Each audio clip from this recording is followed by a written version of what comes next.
Bien, bonjour et bienvenue à tous à cette conférence sur le couple que nous allons animer Sidonie et moi. On est très heureux de vous accueillir. On est tous deux thérapeutes à Palaiseau. On est aussi couple dans la vie depuis près de 30 ans. On est parents de 4 enfants et on accompagne régulièrement des personnes qui ont des difficultés dans leur vie de couple, qui ont du mal à en créer un. Et donc ça va être l'objet de cette conférence de vous parler du couple.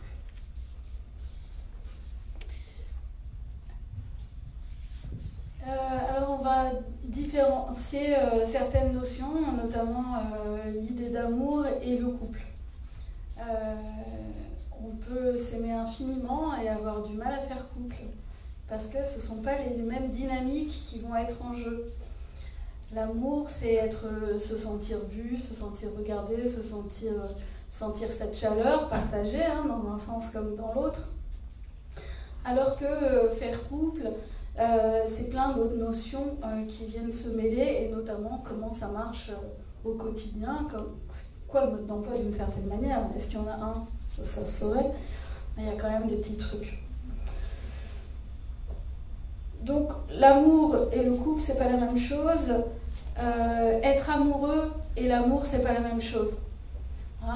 Tous, on a apprécié ces moments des débuts où c'est facile, on a envie de se retrouver, on parle des papillons dans le ventre. Si cette image parle à certains, c'est pas trop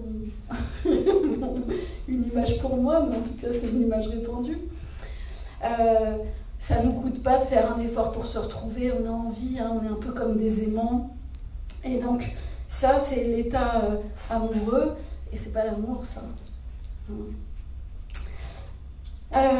C'est pas l'amour. L'amour, c'est ce qui vient après, c'est ce qui se construit dans le temps. Ça, c'est un peu le leurre, la chimie des débuts, on en parlera tout à l'heure.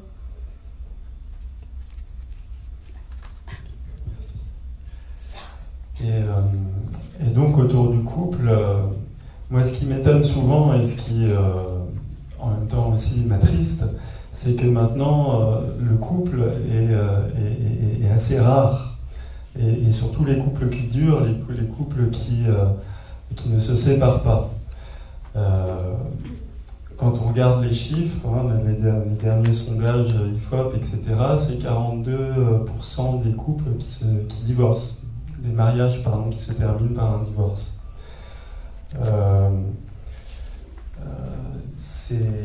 C'est aussi des couples qui se séparent souvent après la naissance de leur premier enfant. Et nous, on le voit régulièrement dans les accompagnements, que la naissance d'un enfant, on verra pourquoi tout à l'heure, mais la naissance d'un enfant peut remettre en question le couple.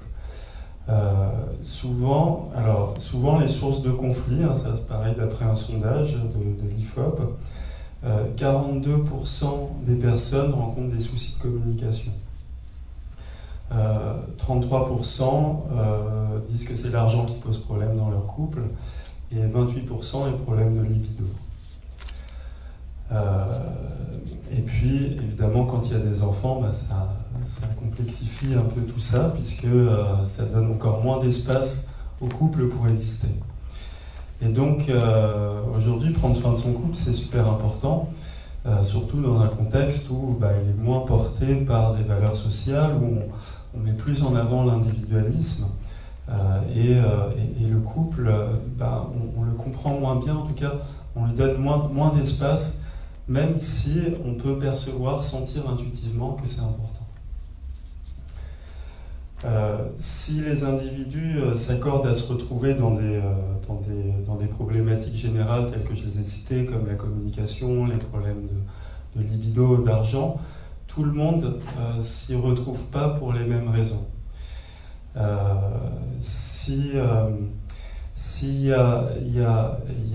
Selon la façon dont fonctionne le couple, on va pouvoir se retrouver dans l'une ou l'autre de ces problématiques, mais pas pour la même raison. S'il y a par exemple des inégalités dans l'investissement émotionnel de l'un ou de l'autre dans le couple, on peut se retrouver avec un par exemple qui va chercher à alimenter le couple, la relation pour qui c'est important.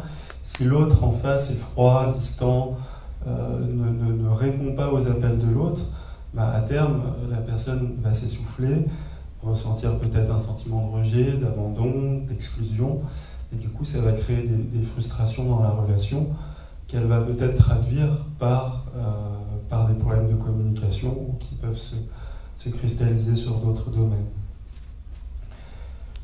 Si on prend un autre cas de figure, quand il y a une absence de confiance dans le couple ou une jalousie excessive, les partenaires ou l'un des deux partenaires va constamment surveiller l'autre, vérifier tout ce qu'il fait, prendre son téléphone, checker, s'assurer qu'il n'est pas avec quelqu'un d'autre.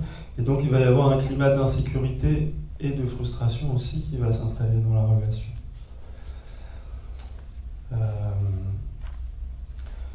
Il y a aussi le cas des couples qui sont dans des situations de dépendance affective où l'un ou l'autre des partenaires ou les deux ont besoin de l'autre pour se sentir reconnus, exister, et font dépendre leur bien-être et leur estime d'eux-mêmes sur le compagnon. Et dans ce cas-là, on va être dans une relation fusionnelle qui va pas permettre à chacun de s'épanouir, et du coup là, ça peut créer aussi des tensions, des frustrations dans la relation, et aussi clairement des problèmes de libido. Quand on est trop en fusion, souvent on se rend compte que la sexualité disparaît, voire n'existe plus. Il y a aussi le cas des personnes qui sont dans des situations d'échange agressif, où la communication passe plus. Dès qu'on se parle, ça génère des tensions, des crises, on ne se comprend pas, on ne s'écoute plus, on ne sait plus comment se parler. Et donc ça aussi, ça va cristalliser, ça va enfermer les personnes dans leur relation. Et donc on peut ressentir effectivement aussi des frustrations et des problèmes de communication. Et puis il y a aussi les cas de figure où les personnes, dans les cas de figure où les personnes ne veulent pas gérer les conflits, du coup elles vont éviter tous les sujets qui fâchent, la paix des ménages va primer, et dans ce cas-là on va éviter tous les sujets qui fâchent, et donc finalement ne pas construire de relations profondes, de relations durables, et quelque part on risque de se sacrifier ou de s'oublier pour le couple. Mais là aussi ça va créer une distance entre les deux partenaires.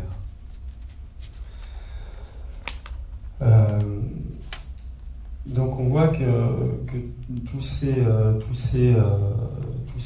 ressentiments vont mener à terme à des dysfonctionnements dans la relation, à des crispations, à des tensions qui vont se cristalliser sur tous les sujets de l'existence. On peut dire c'est de la faute des enfants, c'est de la faute du travail, c'est de la faute de ci, de ça.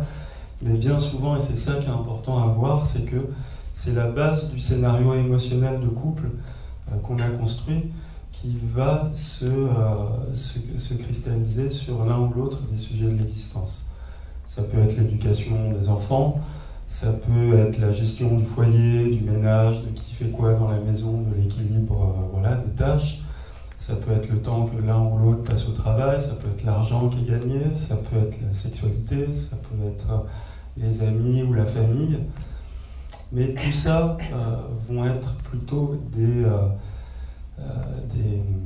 supports, ce qu'on appelle des supports de projection de quelque chose qui a besoin d'être mis à jour dans la relation, ou pour chacun des individus individuellement aussi.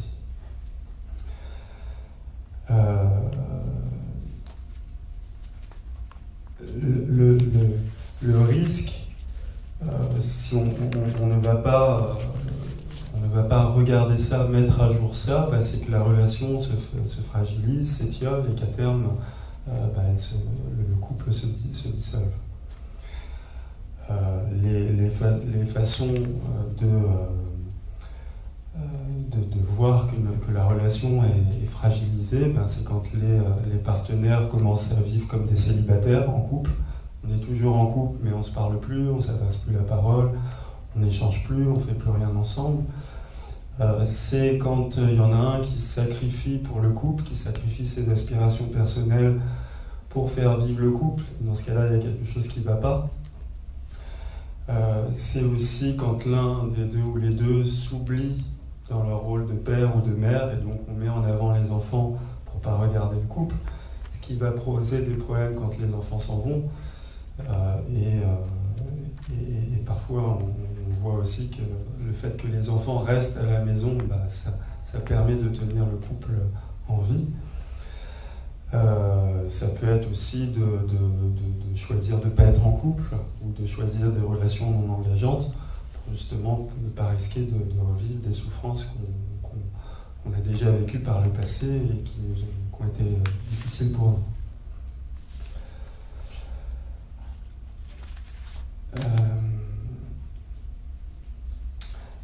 Ces dysfonctionnements vont tôt ou tard mener à une crise. Et c'est ça qui est important de voir, c'est que la crise, c'est pas quelque chose de mal. Au contraire, c'est souvent salvateur pour le couple. Ce qui va être compliqué dans une crise, c'est que souvent, on ne l'identifie pas et on ne sait pas comment la résoudre. Alors, il y a plusieurs sortes de crises, parce que des fois, on peut voir des couples, on se dit, ils sont tout le temps en crise, ils se disputent tout le temps, elle est tout le temps en train de le tromper, il la trompe tout le temps, ou ici ou ça, ou ils vont dans des extrêmes. On peut se dire, ils traversent des grosses crises, mais des fois, c'est un fonctionnement structurel de la relation. Ces dysfonctionnements-là, qui peuvent paraître crisionnaires, ne le sont pas tant que ça, finalement, parce qu'encore une fois, derrière ça, il y a un scénario émotionnel qui est bien établi à l'intérieur du couple. Par contre, la crise qui n'est pas structurelle, qui est profonde, qui peut être déclenchée par un changement de vie, par quelque chose qui se passe au sein du couple, qui va remettre en question profondément l'équilibre émotionnel du couple, eh bien, ça va être une opportunité pour le couple de mettre à jour les sujets et éventuellement de rebâtir la relation sur des bases nouvelles. Et ça, c'est vraiment l'enjeu de la crise. Dans ces périodes-là, soit le couple arrive à s'en sortir tout seul, et des fois ça passe, des fois ça casse. C'est une bonne idée que le couple se fasse accompagner et qu'il puisse mettre à jour ce qui se passe, parce que nécessairement, ce qui va se passer dans le couple à ce moment-là, ça va faire écho à toute la problématique de la personne, individuelle, je veux dire. Et donc la problématique de la personne, c'est ce que disait Sidonie tout à l'heure, qu'elle va nous développer plus tard, c'est que c'est à la base les individus qui forment le couple, mais quand je suis un individu dans le couple, j'arrive moi-même avec mon bagage énergétique, avec mes conditionnements, avec mes croyances, et donc ça va être important de s'interroger sur les origines de ces croyances, de ces conditionnements, de ces difficultés que je vais avoir tendance à projeter, à rejouer dans ma relation. C'est pour ça qu'il va falloir nécessairement aller interroger les modèles de couple que je porte en moi. Le premier modèle de couple que je porte en moi, c'est celui de mes parents, c'est celui qui est vu de mes parents. Est-ce qu'ils étaient ensemble, pas ensemble? Est-ce que mon père est parti, ma mère est partie? Est-ce que je les ai vus s'embrasser, ou est-ce qu'au contraire, j'ai vu juste d'un côté mon père et ma mère et pas du tout leur relation? Tout ça, forcément, ce sont des conditionnements que l'on va rejouer dans notre vie de couple. Et en plus de ça, il va falloir que je regarde aussi la place que j'ai eue dans le couple qu'ont formé mes parents. Parce que, comme je disais tout à l'heure, parfois les parents, souvent, les parents se servent de l'enfant dans leur relation de couple, et donc moi, en tant qu'enfant, je vais aussi être instrumentalisé.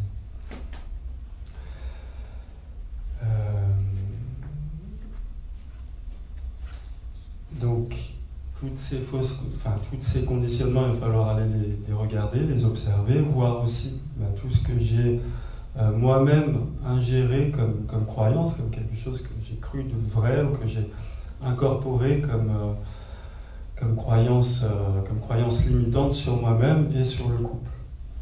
Je vais vous en citer quelques-unes. Si je crois que je ne dois pas m'attacher à l'autre parce que l'autre à tout moment peut partir, si je sais pas, mon père a quitté ma mère ou ma mère a quitté mon père, ça va être compliqué. Je vais toujours avoir cette idée-là en arrière-plan, et donc je vais probablement me comporter dans mon couple comme si ça allait arriver.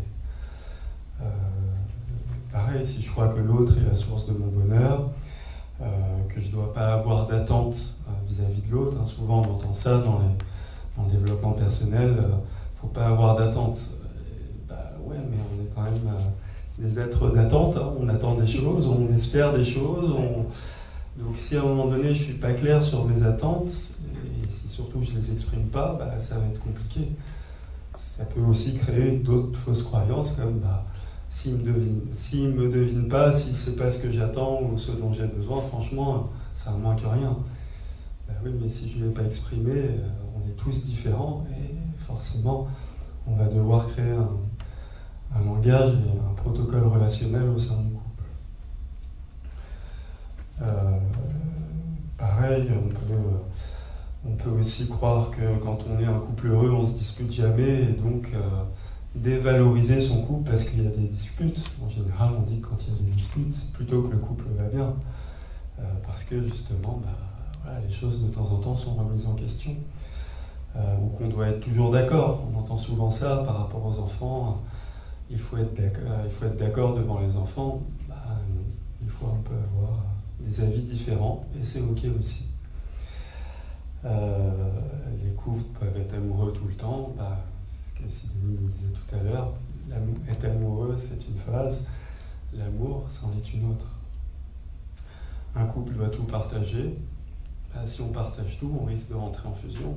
Qu'est-ce qu'on fait là à ce moment-là ?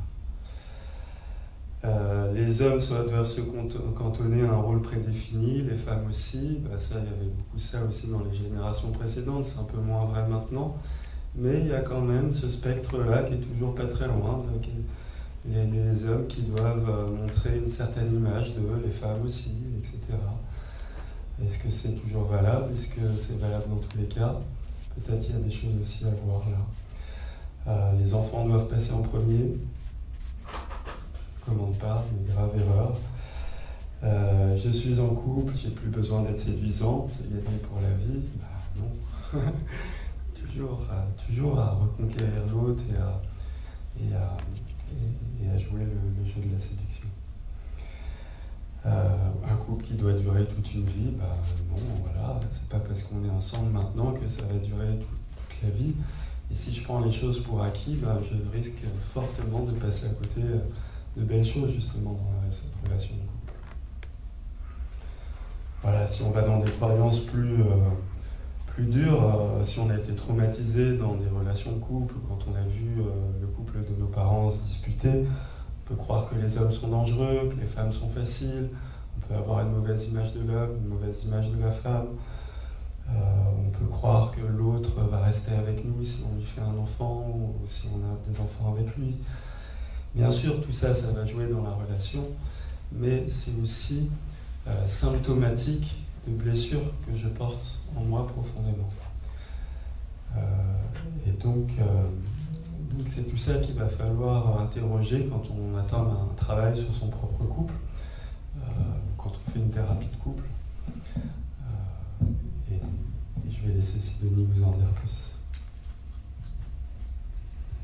Donc Naël a pas mal parlé des écueils de la relation, et encore, il y en a on a peut-être tous ici au moins vécu au moins une relation, et on voit qu'on tombe vite dans des écueils. Mais finalement, on n'a pas tellement parlé de ce que c'était encore le couple, et j'ai envie de vous parler du couple sous deux angles différents. Le premier angle, c'est qu'un couple, c'est un moi. Alors chacun parmi vous ici est un moi, chaque personne sur Terre, donc un moi. Ça part de là, qui va à la rencontre d'un autre, un toi. Et ce moi, il est important, puisque c'est là qu'il y a quelque chose qui se passe, c'est là qu'il y a une énergie, il y a un mouvement d'expansion de soi vers l'autre. Soit, comme le disait Naël, avec ses blessures, son histoire, ses croyances, et toutes ses qualités à partager. L'autre, pendant longtemps, l'autre est un inconnu. Pour l'instant, l'autre est un inconnu, peut-être sexy, peut-être très attirant, peut-être tout ce qu'on veut, mais en réalité, on ne connaît que ce qu'on voit, c'est-à-dire pas mal d'apparences, et même ces apparences-là, elles sont biaisées par notre regard. Et donc cet autre, cet inconnu, mérite d'être rencontré, et c'est ce qu'on verra tout à l'heure dans différentes étapes de la relation, qui peut amener à des désillusions, parce que l'autre, il était chaud, peut-être séduisant, peut-être qu'il mettait du parfum. Je vous donne un exemple. Quand on était tout jeune,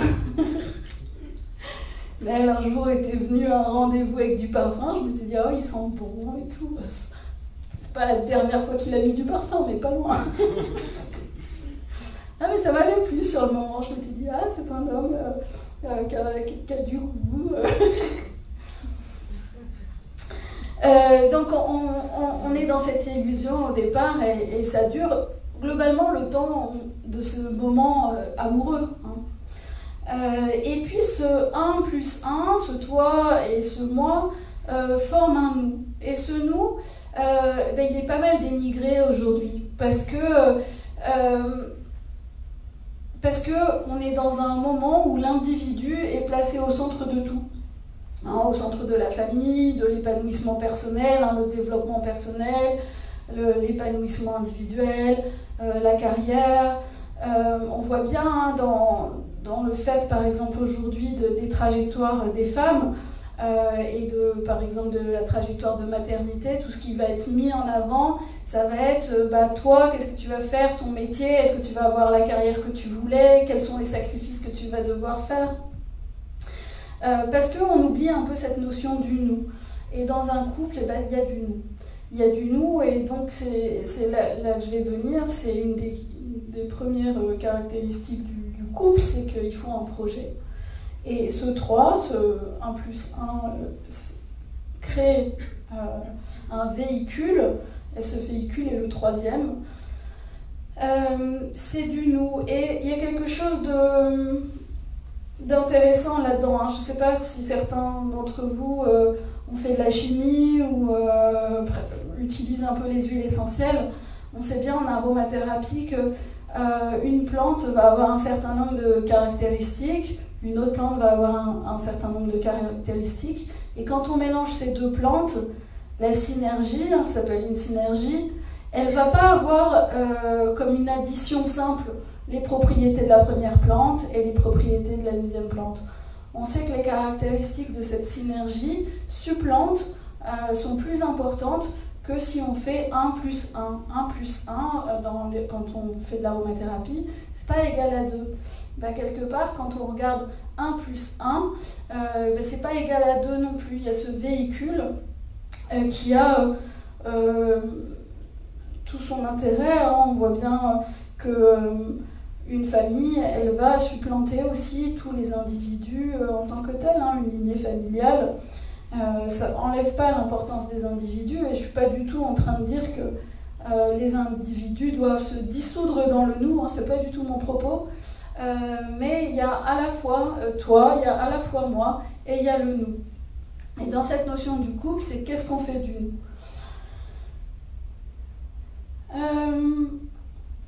Et on parle beaucoup des compromissions, de s'oublier dans l'autre, mais elle a évoqué ça pas mal de fois. C'est-à-dire que quand moi je fais quelque chose pour la relation, imaginons, c'est moi qui ai des idées de sortie. Si je fais des trucs pour nourrir la relation, je me dis, moi je fais des trucs pour toi, et toi tu les reçois pas, et toi tu me proposes jamais rien, etc. etc.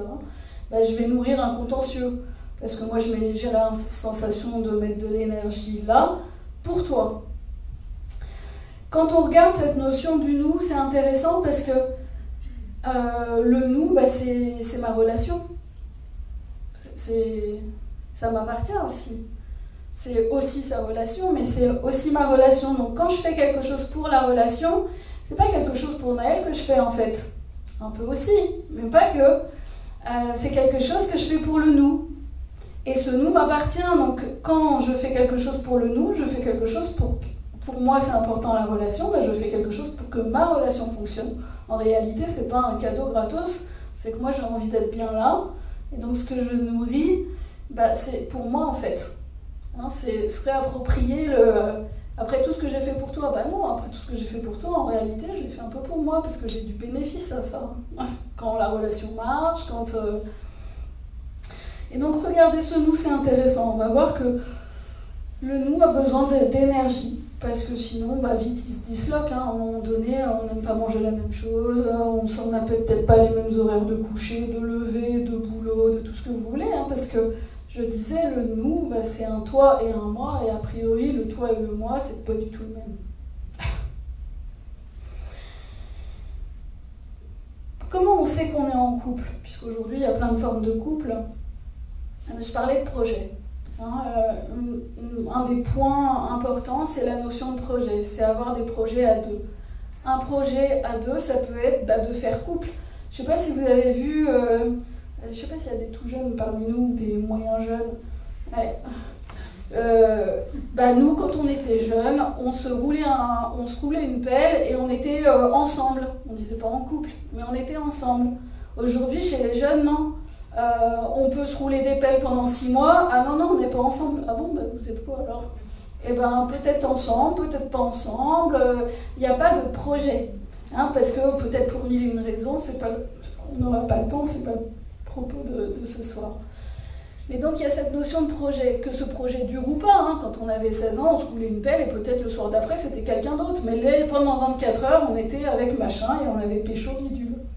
Voilà. Donc il y a la notion de projet. Et donc le couple peut être un projet.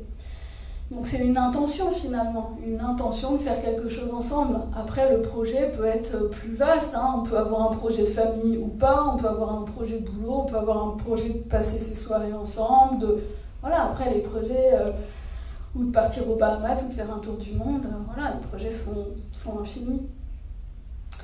La deuxième chose, c'est un mot qu'on n'aime pas, c'est le quotidien. C'est pour ça qu'un sex friend, on ne dit pas que c'est un couple. Parce qu'il y a cette idée qu'on partage quelque chose. Alors, il n'y a pas forcément besoin de vivre sous le même toit, mais il y a quand même cette notion de proximité, à la fois physique et à la fois dans le timing, quoi. Hein, une fois tous les 6 mois, c'est pas sûr que ça suffise pour donner la notion de couple. Donc, un quotidien, ça veut dire qu'on doit trouver un mode opératoire. Un mode opératoire, parce que même si on ne vit pas sous le même toit, imaginons on se retrouve 3 fois par semaine, qui va faire à manger, chez qui on dort. Alors le temps où on est amoureux, ça pose presque pas de questions, mais après, quand ça se stabilise un petit peu, on va toujours chez toi, c'est toujours moi qui fais à manger. Donc on va devoir trouver des modes opératoires. Et ça passe par le quotidien. Et finalement, ce quotidien amène tout un tas de sujets à résoudre. Et le troisième point, c'est l'intimité. Alors, quand on parle d'intimité, on entend souvent sexualité. Hein, et là, la sexualité, une partie de l'intimité, mais pas que. Qu'est-ce que je partage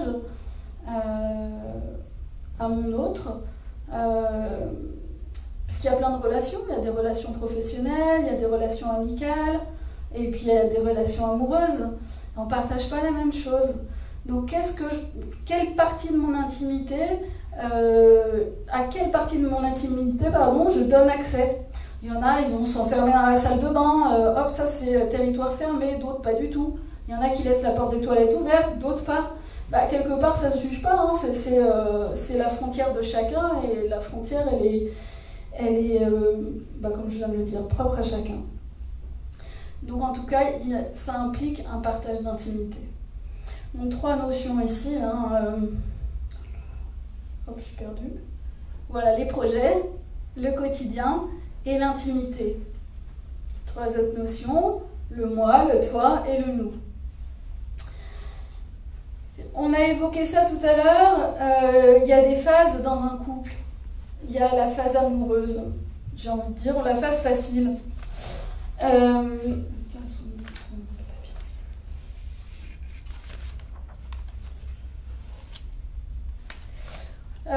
L'état amoureux, l'état d'enchantement, là il y a quelque chose de chimique qui se passe. Hein. On est drogué chimiquement, on a plein d'hormones dans le corps, je ne saurais pas vous les dire. On pourra les retrouver. on est drogué, on a envie de se retrouver, on est bien, on plane. Voilà, si vous connaissez quelqu'un depuis longtemps, puis qu'il n'a pas été amoureux depuis longtemps, puis tout d'un coup vous le retrouvez, vous dites tiens, il y a quelque chose de différent. Puisque ça se voit sur la couleur de sa peau, ça se voit dans sa vibration, ça se voit dans son humeur. Donc on est drogué aux hormones, c'est agréable. Et puis vient ce moment, je l'ai évoqué tout à l'heure, de la rencontre de l'autre. Pas celui qu'on a idéalisé, pas celui qui s'est fait parfumer une fois, pas celui qui... pas celui, que sais-je encore, hein, celui... vous avez tous des exemples, hein, je ne vais pas en lister, et messieurs en ont autant pour nous, c'est-à-dire peut-être qu'il n'y a pas trop de temps dans la salle de bain, qu'elle ronfle, que... je ne sais pas encore. Et donc, j'ai envie de dire, c'est la rencontre vraie avec l'autre. Et c'est un moment de désillusion. Il n'est pas si génial, en fait. Hein. Il est toujours en retard. Il a oublié mon anniversaire la dernière fois. C'est moins drôle, hein. Enfin, c'est la désillusion. La désillusion et les luttes de pouvoir.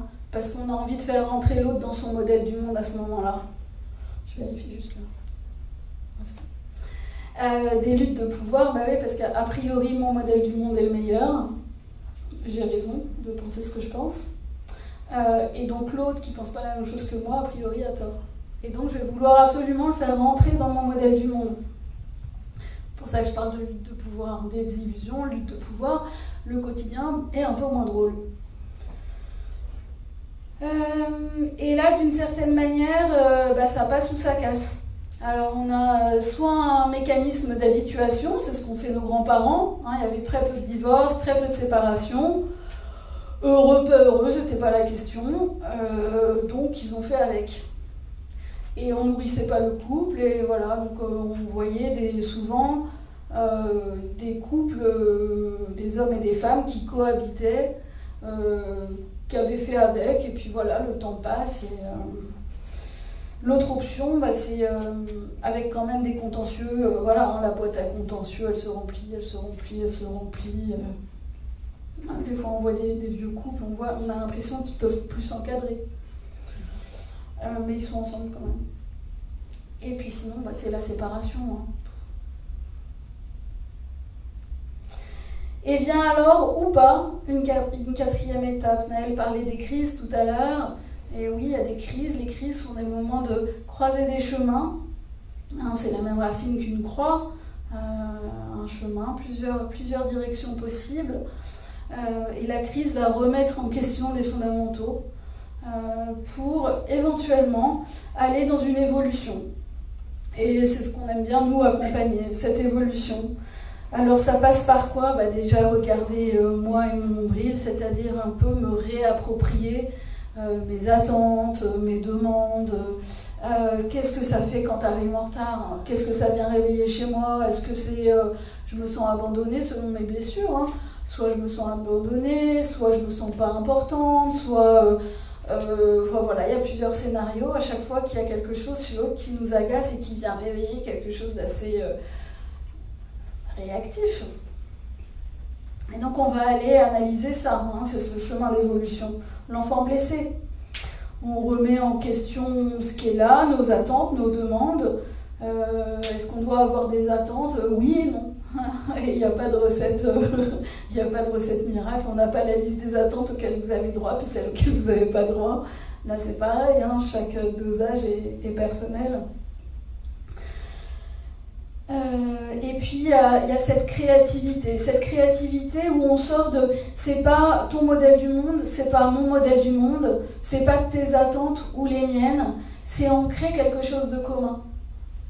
On crée quelque chose de commun où ici c'est pas des compromis, j'en parlais tout à l'heure, hein, on n'est pas dans je fais que un à moitié qui me convient, c'est comment on va faire tous les deux, très différents que nous sommes, pour faire en sorte que ce nous marche, ce véhicule avance et vers quelque chose d'intéressant tant qu'à faire. Et donc cette créativité qui amène à sortir du toi et du moi pour aller vers le nous. Pendant ce temps, le toi et moi ne disparaît pas. Hein. Quand je suis au boulot, je suis bien moi, et même chez moi, il y a des moments, j'ai envie d'être tout seul, en train de faire mes trucs, ma peinture, ma lecture, je sais pas quoi, mon développement informatique, ou que sais-je encore. Et donc on rentre dans cette zone de créativité et d'évolution personnelle.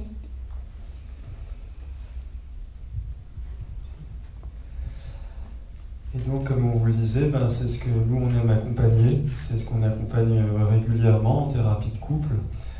C'est ce qu'on propose de faire aussi pendant un stage qu'on anime sur 4 jours pour justement rentrer dans les profondeurs de la relation de couple. C'est un stage sur le couple qui peut se faire seul ou accompagné, pendant lequel on va aller justement interroger les modèles du monde individuel de chacun.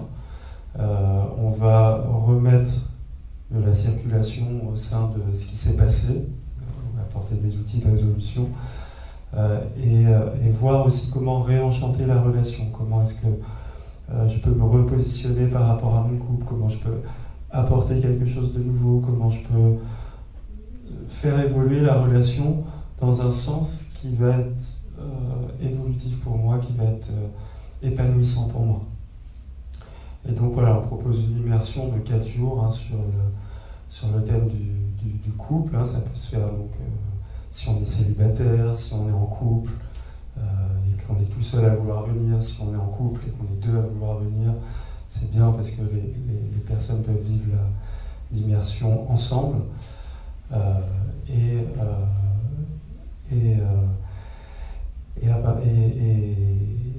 du coup, voilà, repartir régénéré, ressourcé par rapport à cette notion de relation.